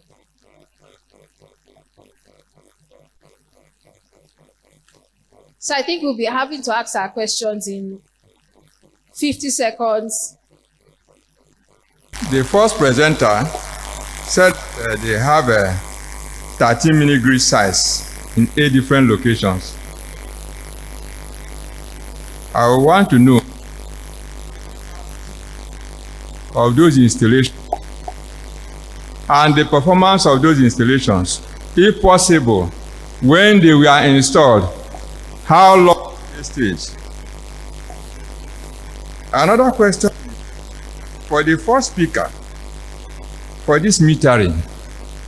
He said that 52% of the customers have obtained meters. So what is the problem? And customers have their money to pay. I would like to know what is the problem giving these meters to people to pay. There are a lot of things that will continue to be repeating itself, going cyclic. Most of the information we have here, or we have mentioned, they are captured in the renewable energy and national energy master plan, which the energy of Nigeria produced. And with the strategies, this information, they are there that we can harness. So we'll not be asking some questions that are there. The timelines, the milestones, all of them are there. And relevant agencies that will be driving them are in the renewable energy master plan. You may wish to go to the website www.energy.gov.ng and get the information. Thank you very much, sir. So, sir? Let me just... One more. Okay. Sir, you've given us 2 energy questions. law. If we are talking and we don't have energy law in place, we'll be wasting our time. No meaningful investor will put his money. Let us work as a team and ensure that we have energy law. People are saying that they produce, they don't sell. Fake products everywhere. It's energy law that we put to stop all this. Thank you very much. Thank you very much, sir. Okay. Engineer, please. Very quickly, sir. 20 seconds. So we can get just, and I think I would have only 2 more speakers, 2 more people asking questions after this. My question is to the gentleman from Eco Electricity Distribution Company. I'd really like to know how far your organization has gone with embedded generation. Because what you find out is that all the discos complain about shortfall in supply, and yet none of them is making any move, what have you, to supplement their supply. Thank you. Thank you very much, sir. Please. Yeah, good morning, everybody. Thank you very much for the chance to ask a question. My name is Jürgen. I'm the CEO of 2G Africa. And 2G Group, we are providing the first installed and operating pure hydrogen gas generators worldwide. And we obviously, as we are addicted to climate mitigation as a company, we were interested if some of you on the audience has any information regarding hydrogen availabilities in Nigeria. Okay, thank you very much. Yes. 10 seconds only. Yeah, we'll take that. Availability of hydrogen in Nigeria.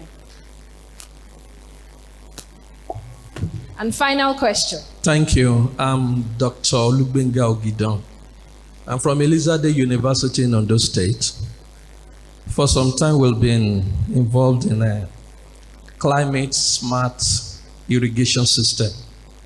We have been able to develop a solar-based smart irrigation system that is linked with IoT technology, through which you can control the temperature, humidity, and environmental parameters remotely from your mobile phone. Now, the challenge we have presently is the ability to scale up. We have developed a smart farm where these sensors are deployed, and we have our control center that control it remotely. Now, we want to scale up to another level. Farmers have been brought, they have seen these devices, they love it. But being able to take it up, scale it up, we need funding. So maybe my question goes to Mr. Mulamula, who spoke about funding for situations that are climate smart. How do we access funding from maybe from your organization or any other organization here to scale up? Thank you very much. Yes, so I think we have a list of 5 questions that I think would go through very quickly. A 1-minute response will just be adequate for these questions. So the first question, of course, I would go to Mr. Ike. The question regarding to what challenges do you have with metering? You have met up to 52% of the population. Okay, I think I mentioned earlier, yes, there has been a lot of debate about the metering issue. We are concerned about it in EcoDisco. A lot of talks about estimated billing, crazy bills, and all that. But again, we also understand the fact that the solution is to implement 100% metering of our customers, migrate them from postpaid to PPM, like we all know. I also talked about the fact that we understand the fact in the discourse, among all the discourse, that the right type of billing is actually that one that accurately measures the consumption of the customer and bills the customer accordingly. And so for us in ECO, we have actually declared a state of emergency with the metering of our customers. Amidst all the challenges that we are having, tariff shortfalls that we have had over the years, debts owed to us by the MDAs, think of what we can do, you know. And of course, if you look at it, even in terms of ATC and C loss reduction, EcoDisco today is one of the leading discos that have been able to bring down significantly its ATC and C loss level. But the fact still stands that in EcoDisco today, we have implemented a lot. If you look at where we are coming from, vice versa, where we were today, you know that in those days, we used to talk about, manual reading of meters. Somebody comes to your house, he reads your meters. But today we have smart meters in place. We have automated meter reading infrastructures in place. We are not yet there. I made the point, but in EcoDisco today, we have declared a state of emergency. We are working with a lot of partners to make sure that we urgently meter the existing gaps that we have with metering our customers. I would ask you to just answer the same question, to address the issue of embedded generation. In just 30 seconds, please. Of course, I think we all know that we have a lot of challenge with the existing national grid network as at today. Just yesterday, all the time we hear about system collapse, partial, total. Again, it's a challenge that all of us within the entire value chain is facing. Most of the time, we see the discos who ultimately interface with the customers, but it's a value chain and a systemic failure from one member entity within the value chain completely affects the performance of the entire NESI. That is the challenge that we are having today. But we also understand that government today, like I mentioned earlier, is stimulating a lot of investment opportunities. IPPs are in place. Embedded generation is also important. It's also a pillar for us in EcoDisco. The government have come up with a national policy on embedded generation. EcoDisco, as I speak to you, are working with a lot of IPP partners to make sure that embedded generation, like we all know, is actually a way of connecting power directly from the generation source, short-circuiting the transmission network, and making sure that it gets to the discos, okay? But the fact still stands that a lot of work has not been done. We have not achieved much, but as I speak to you, we have a plan, we have a partnership to generate before the end of this year 1,200 megawatts of power, Of course, you know, embedded generation is just, generation of power on a small scale. Our focus is on the Lekki Aja network.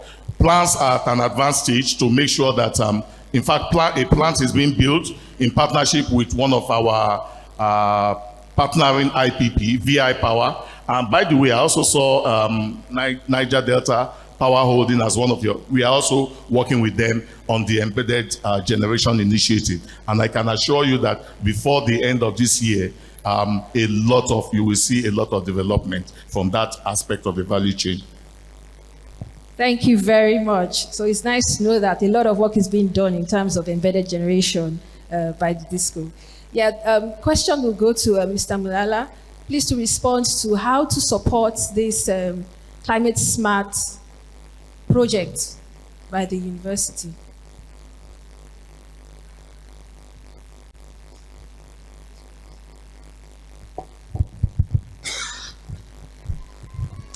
Thanks.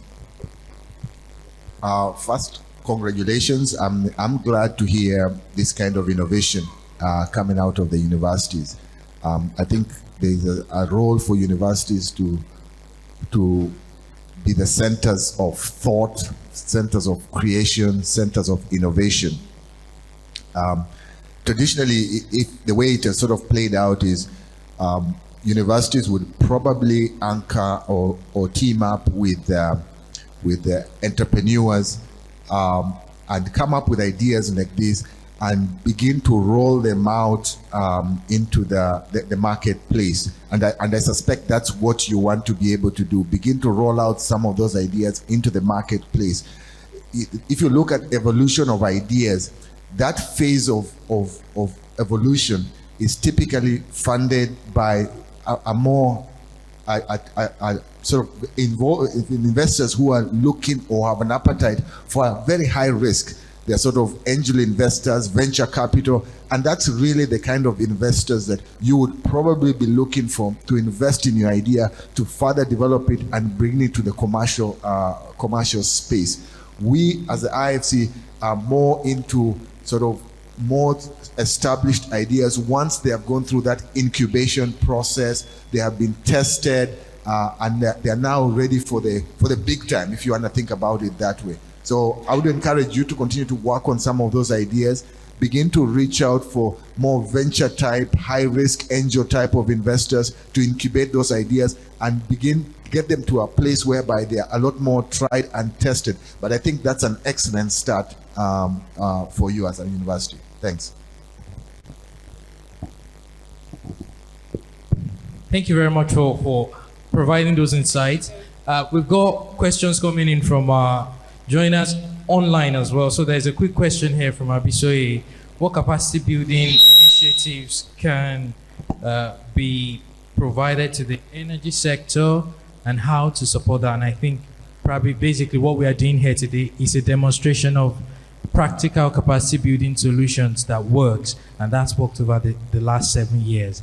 On that note, before we round up the opening plenary session, we have the privilege of welcoming the representative of the Honorable Minister of State for Power, Barrister Gabriel Iosase. He will be giving us a 5-minute,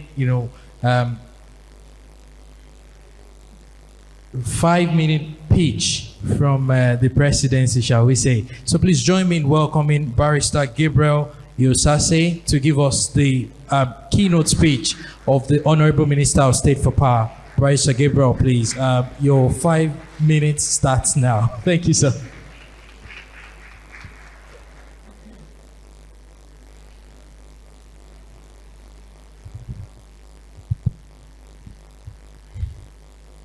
Good morning. I have just 5 minutes, and I'm going to use at least 1 minute to make apologies. First, my apology to be here late. I left, my flight was supposed to be 7 o'clock, but we couldn't start off from Abuja until after 9. I'm glad to be here anyway. Now, I'm here on behalf of my boss, Honorable Minister of State Power, Godi Jedi Agba, who is unavoidably absent due to health conditions, and he sends his sincere apologies. I hope you're having a good meeting so far. I'm going to run through these slides briefly. The slides are about 32, but I'm going to speak to a few issues there. And just to highlight a few things. Many of them are diagrams and pictures, just to highlight what has been done so far. I'm talking to people who are familiar with the Nigerian electricity supply industry, and so there are some fundamentals that I'm going to skip. Please, can you take me straight to maybe slide 5 or so, where we have policies.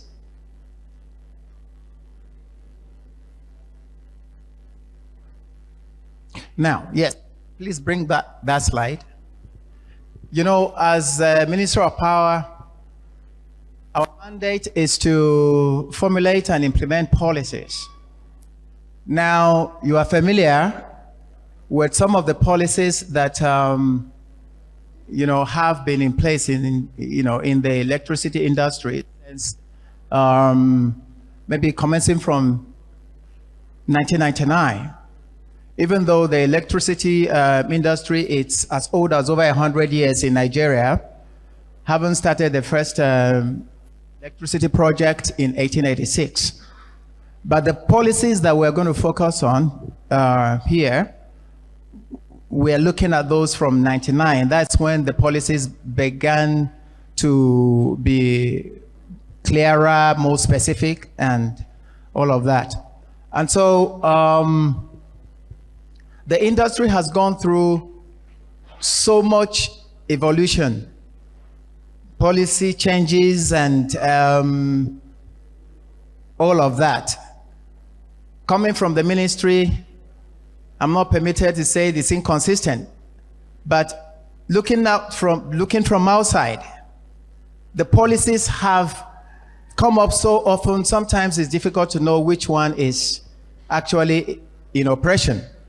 But these are the policies that we've listed here. The Nigeria Electric Power Policy, which actually laid the foundation for the reforms that we have seen now up to this point. Please, can we bring that slide back? Through the National Energy Policy, the Electric Power Sector Reform Act, which was the kind of revolution that happened in the industry to bring us to where we are right now after privatization. You have the rural electrification policy. You have the power sector reform roadmap, the National Renewable Energy and Energy Efficiency Policy, the National Determined Contributions, Power Sector Recovery Plan, then the Energy Commission and its role to embark on programs and strategies to boost energy generation from renewable sources.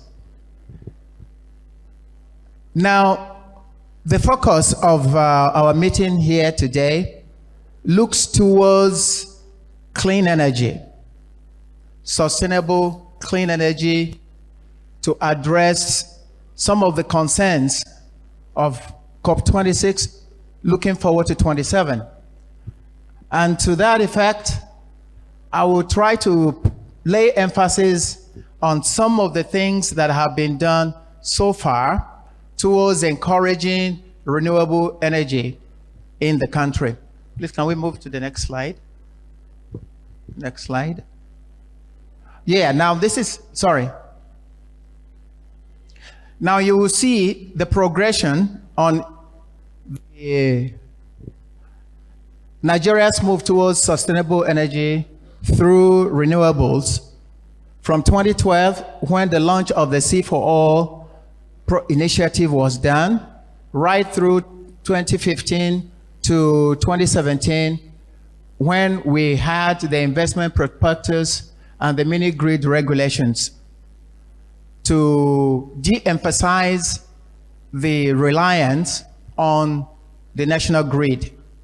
Of course, you know the state of our national grid is still struggling to be stable and efficient, and to, you know, have the spread that is required to supply power to Nigerians scattered all over the country. Yes, the next slide, please. Now, come back to the last one. Yeah, this one.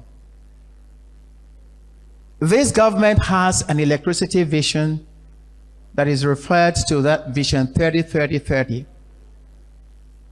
It is expected that by year 2030, we should have been able to generate 30 gigawatts of power.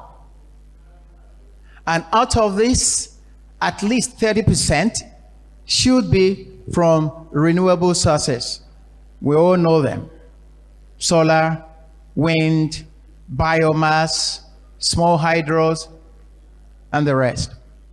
So it is expected that this trajectory leading up to 3030 will produce 30 gigawatts of power, and 30% of that would come from renewable sources.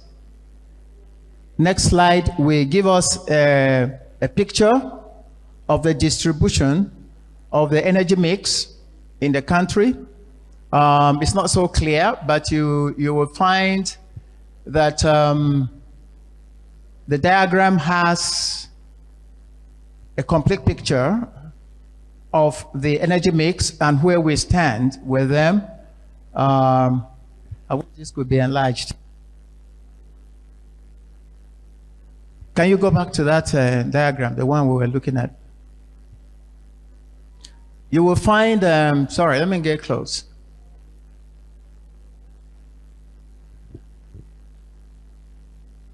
You will find there is solar PV here.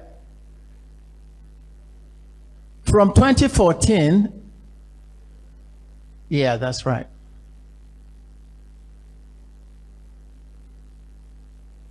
No, I can't see it any longer.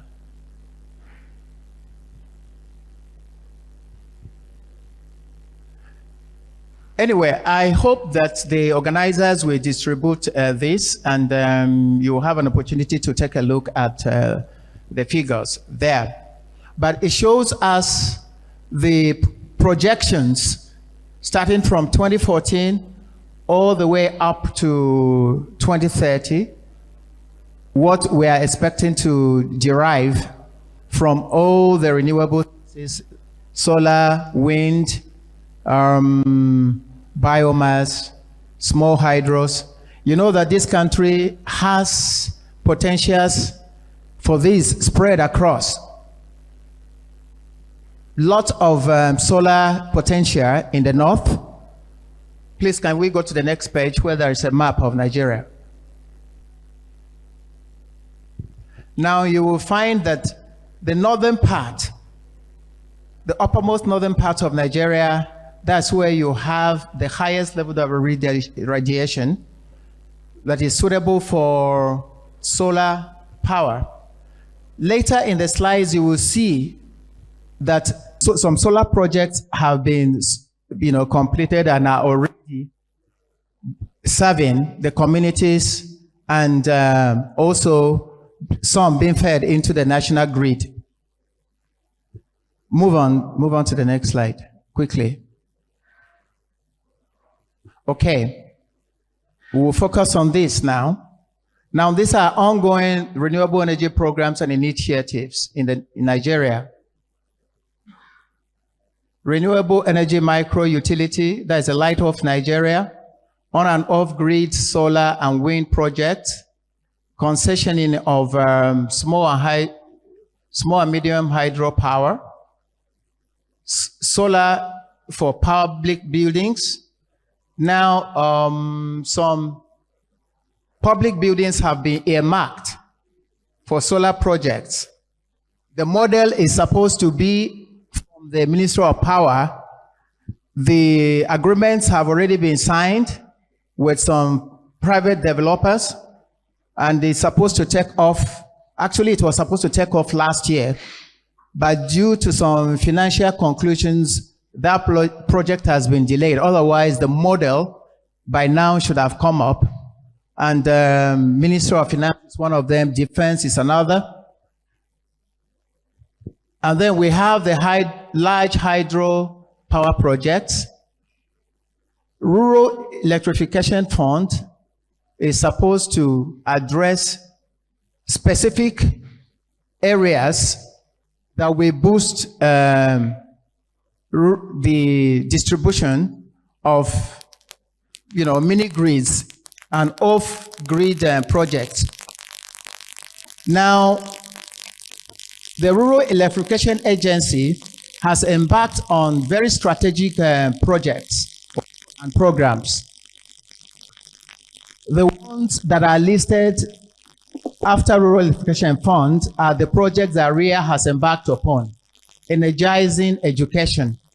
Now, this is an initiative that is meant to bring clean energy through solar and other sources to 37 universities and 7 teaching hospitals.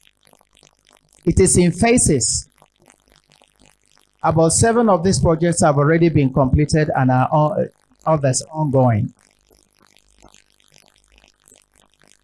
The next one is Energizing Economies Initiative. Actually, it's not just Energizing Economy, it's Energizing Economies Initiative. Now, this program targets, clusters of business centers where RIA has established some solar power projects that is delivering clean energies to them. There are examples, Surai in Lagos, in Sabongari in Kano, and Area, where large communities of businesses have been served with clean energy through solar power generation. The recent one that was launched just in April is the Energizing Agriculture. This initiative that hopes to unlock the economic activities in, the rural and agrarian areas, by bringing power directly to them through, solar and other renewable sources. The program was launched in April, and currently some studies are being undergone so that it will take off fully, maybe by the middle of August or so. Now, Nigeria Electrification Program, many of you are familiar with this constituency project, and then some other projects being undertaken by international donors and partners. And of course, the Siemens project. This is a project that is targeted mainly at improving, the national grid and other distribution companies and projects. There is a program that the ministry, with the help of GIZ and the German government, have embarked upon, which is a power sector central data management system. It's a very novel digital program that aims at,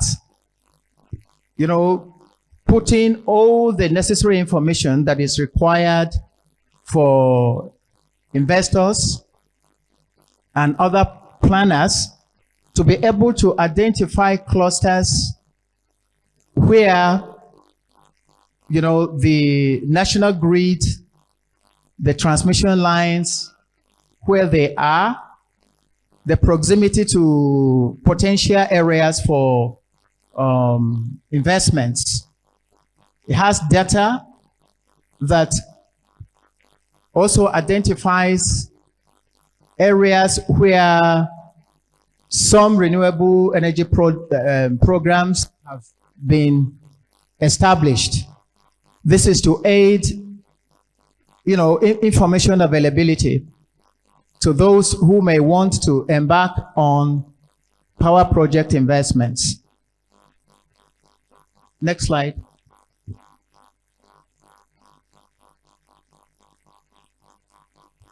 Yeah, well, I've spoken about this in detail. That's just what I've said on that one.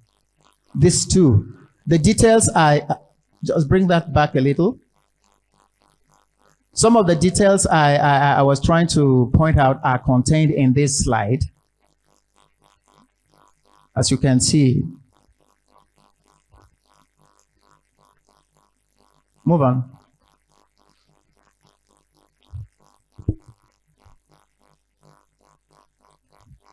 That map, yes, this map, is just a graphic picture of the work that has been done on the CDMS, the areas of concentration of the grid transmission lines, and the other potential areas for power project investments. Next slide.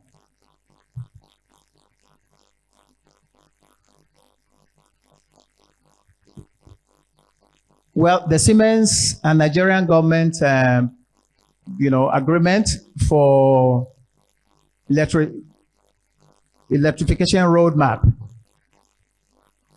You are aware of this. The goal of the roadmap is to resolve existing challenges in the power sector and expand the capacity for future power needs of the country. The government, in order to fast track the process of achieving the aims of this undertaking, have set up a special purpose vehicle referred to as a Federal Government of Nigeria Power Company. They have already started off the procurement stages and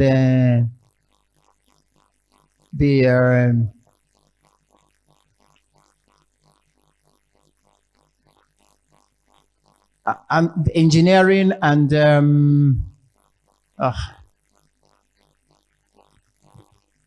well, the process has already started. The SPV is moving on to conclusion of some procurement and EPC, agreements.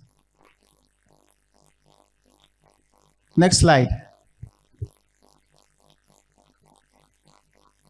Now, these are pictures that show the off-grid and solar and wind power systems that have been completed. There is a 50 kilowatt grid solar power plant in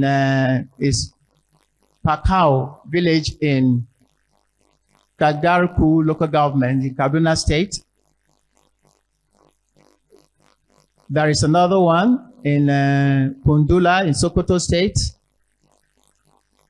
There is this one in Bamugbemu village in Ogun State, and others. And then the wind power plant in Katsina. That one too is over 90% completed. I think there is only a problem with one of the turbines that are about fixing for it to commence. Yes, next slide.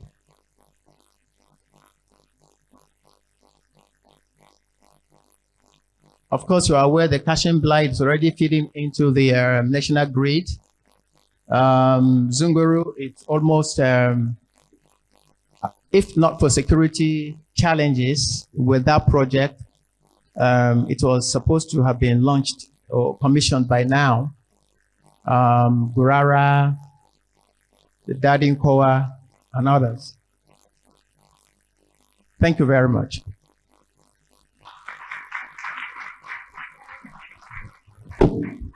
Yeah, thank you very much, sir. Well, at this point, I think we can take one question for a barrister, representative of the Honorable Minister. Do we have any questions for him? Okay. Thank you very much. And thank you very much to my excellent panelists. Thank you much very audience, to the audience for your patience. At this point, I think we would head on right into a networking break. And also there is an innovation exhibition right at the back.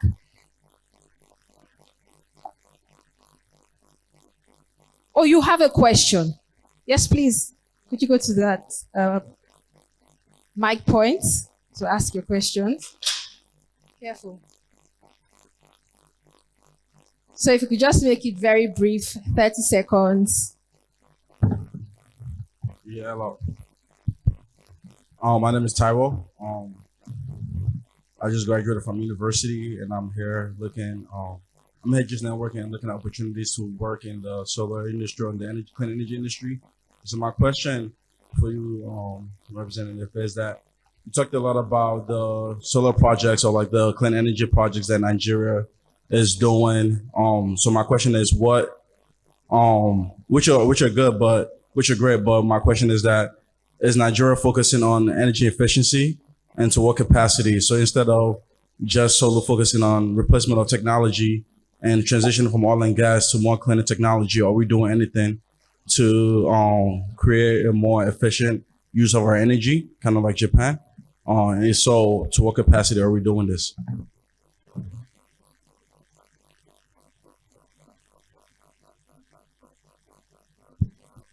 Thank you for the question. Clearly, there is a national policy on energy efficiency and also an energy efficiency action plan that has been laid out. And the implementation of this policy is what is being worked out. But there's a clear policy on energy efficiency that has already been produced.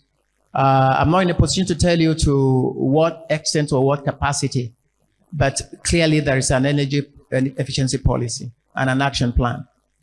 And where can I find this? Oh, you can find, you can Google it up and find, yes, just Google it. Nigeria's energy efficiency plan? Yeah, exactly. Okay, thank you very much. Exactly, yeah, thank you. Very much, sir. Yeah, so a quick 30 seconds, Mr.